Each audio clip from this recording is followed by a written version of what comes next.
Hi guys, my name is Lisette and I'm here with my husband David. Hello. He's on recording now. Today we're making shrimp enchilado. The Spanish way, the easy way. A lot of times you have a lot of people that show you all these little funny little cups with all these little ingredients and it's so hard to even keep up. Well, I'm going to show you today how to do it. So, we got 2 pounds of shrimp, of the white shrimp. About half an onion, or you can put a full onion, is up to you. I just kind of cut it thick, or you can cut it the long way. I put 2 cloves of garlic, or not cloves, actually. What are they, honey? The little, just cloves of garlic. Cloves? Cloves of garlic. This is the whole clove. Okay. Just chunks, so, 2 little chunks of garlic. Yeah, 2 little chunks of garlic. You cut them up. Actually, this is my first time doing a video, guys, so please keep up with me. But this is very easy, I promise. So, I'm going to cut up the 2 little pieces of garlic. I'm just going to kind of rip them in there. You don't have to cut it in fancy or anything, just put them in there. So I have the yellow pepper. I cut about half of a yellow pepper and about 1/4 of a green pepper. And you kind of cut it the long way and you pour it in there. And so it's 2 pounds of shrimp, the green pepper, the yellow pepper, the garlic. Olive oil. Not yet, honey. You're going a little too far. Oh, I like olive oil from here. Yeah, we are going to put olive oil. Okay, so I like to use the Classico tomato and basil. I don't use the canned tomato sauce, so I use the Classico.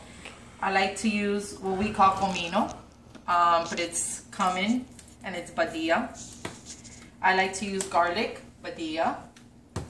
Love garlic. And I also use the complete seasoning of badilla, which this is the trick to success. My food, actually. Honey, you like the way I cook, right? I love it.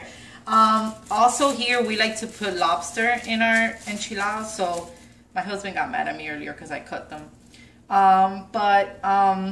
You can put them in full like this, not during, but maybe after. They cook really fast, so you may want to wait a little bit before putting them in. So after you put in everything, you're going to want to turn on your stove. Today I'm going to show you how to use a tablespoon for all these ingredients. Olive oil makes everything taste good. So this is very simple. I don't use anything fancy. I don't use the little tiny glass cups or anything. So we're going to do 3 tablespoons of olive oil.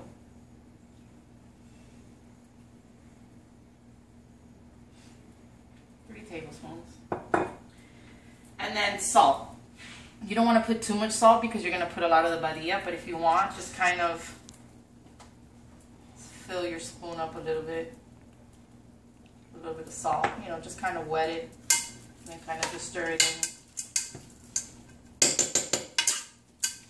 Just kind of wet the spoon. Don't fill it up to the top or make it a tablespoon. Just kind of wet it with the olive oil. Just kind of mix everything in. I know there's the wrong way to show you guys how to cook, but trust me, when you're hungry, this is the way you're going to cook. Okay, so the cumin. My husband doesn't like that much cumin, so kind of, again, just kind of,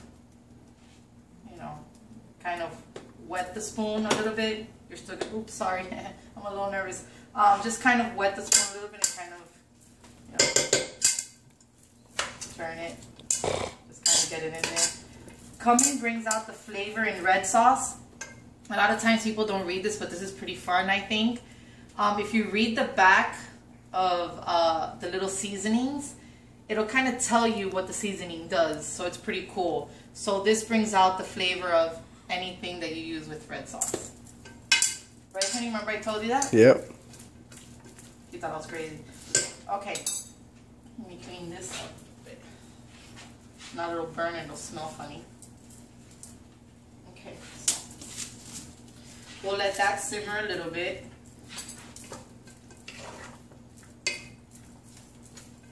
So you kind of want to just kind of mix it in. The peppers and the onion give it such a nice little flavor. Honey, you should come a little closer so they can see what it looks like. Hi, honey. Okay, so we had to pause for like a minute, but here we go. I like garlic. So in this case, we're gonna kind of, you know, kind of fill up the spoon. And I'm showing you guys like this so it could just be easier. I like garlic. So I'll probably put 2 of those. But it's up to you. You can put 1 if you don't really like a little garlicky taste. Kind of mix it in there. Again, I don't like to get too fancy because we hungry. Okay. So now the badilla. Yeah. You gotta open it like this. I'm not really a cook show. The day I do have my own cook show, then I'll open it up properly. But okay. So again, you got your tablespoon. Kind of like, you know, you could get a little in there. Doesn't matter. So 1, 2. This is ghetto style, I'm telling you, but 3. Okay, so we did 3 of those. You want to mix it in. That's what I call shrimp with soul. Yeah. I don't use anything fancy, no fancy little cups. The way that it is, the way that it is. So 3 of those. Maybe later, depending on the taste, I'll probably put in another spoon, but that's how I do it for right now. Oil. I do use a little bit of oil, just a little drop. Just to kind of... Doesn't stick. Yeah, just to kind of sink it in. A little bit. You don't have to. I do. Something I do put in my enchilado is butter. Butter. I put 1 big tablespoon of butter. It just gives it more flavor. Brings out the flavor. Brings out the flavor of the food. You don't have to use it, but it's up to you. So you kind of want to mix it all in.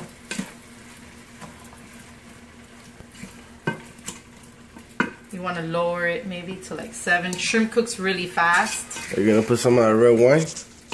I don't know, honey. I'm drinking it. I'm drinking the red wine. I don't know if I want to share that with shrimp. But let's go ahead and put a little bit of red wine. Okay. So I had a little bit of yellowtail Cabernet Sauvignon.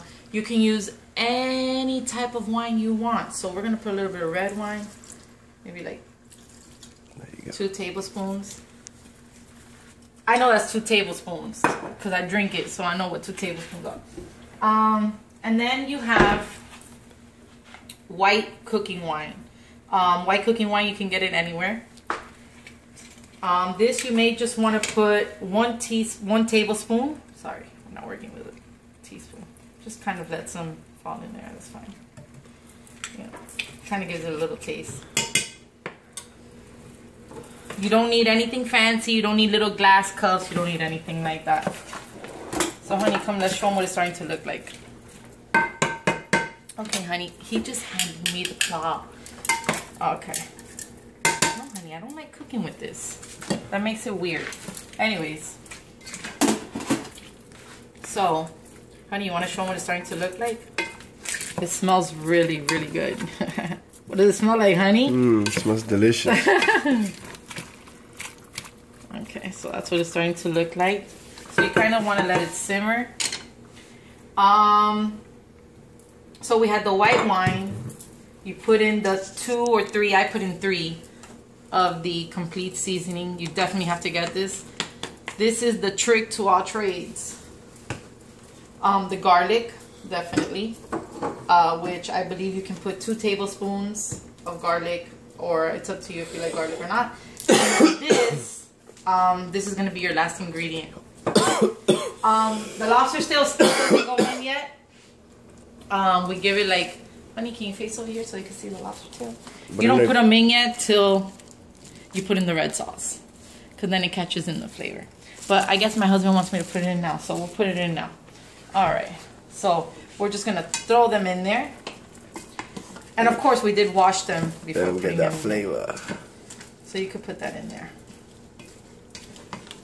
and kind of stir it. Yes, there you go. My goodness. That smells so good. I know, honey. Why do you think you married me? Actually, I didn't know how to cook. But, wow. Honey, taste this. Just a little sauce. Qué rico.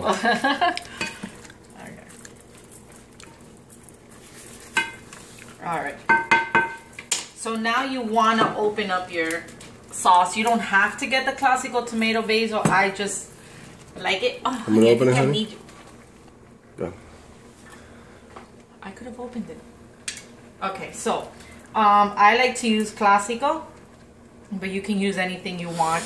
Just don't use anything that has like meat flavor or anything like that. You want to stick to something that's tomato and herbs or tomato and basil. I like basil. Oh, by the way, I love basil so much that you could even put some basil in your enchilado. You could put, again, you could kind of wet the spoon in it. Just kind of wet it, you know. Just kind of stir it in there. Look at that lobster getting that color. Yep. So you want to kind of just blend it in there. I like to pour about half of the container. And again, this is just the easy way of doing it.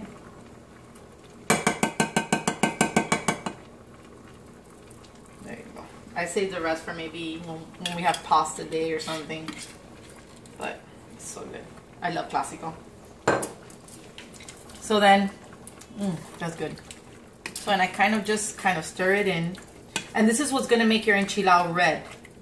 And you see how it's built up? Some sauces in there. That's actually the juice from the shrimp. So that's what gives it that flavor. Also something else. What, honey? Say something. What you want to say? What? No. Say it. Say it, honey. Wihina. I like to use say it, Wihina. I like to use sazon Goya. This gives it flavor as well. And it gives it color. It's con azafran. So you can put just one of those little packets in there. Just one. One is good. And just stir it. And you're basically done. So when you go to a restaurant and you taste the enchilado from somebody's restaurant or kitchen, this is what's gonna taste like, maybe better. And it's an easier way of doing it. And again, these ingredients you can use for anything in your kitchen. I like to do fricassé de pollo. I like to do, what else, honey? I like to do everything. Those are my main seasonings. I don't use anything else but that. I don't go crazy. I don't use real herbs or nothing. I don't have time. I work too much, so I don't have time to go and buy the real stuff. But this is just as good. So you see it's built a sauce. And again, that's from the juice of the shrimp. That's why I love Publix. Their shrimp is really, really juicy. So now we just simmer it for a little bit. Let me find the top here. Here we go. I just cover it up. I'm gonna put it on 5. So now I'm just gonna clean my kitchen and we'll be back in a little bit. Go. Hi guys. So the enchilado has been simmering at like 5. Honey, show here 5 so you can see. At 5. So if you have a stove like this, it'll be at 5. It's been simmering for about like 8 minutes. You can let it sit there at 5 for about 10. Shrimp cooks really, really fast. But if you wanted to create that sauce, and again, this sauce will create on its own. Trust me, it's amazingly delicious. Once you're done with that, then you can just kind of let it sit there for maybe like another 10 minutes at like 5. So I would say about 18 to 20 minutes you can let it kind of sit there and simmer. I'm going to make the white rice now. We like our enchilada with white rice. I use the Cuban ollita. Is that what you call it, honey? The Cuban ollita? The Cuban ollita. You can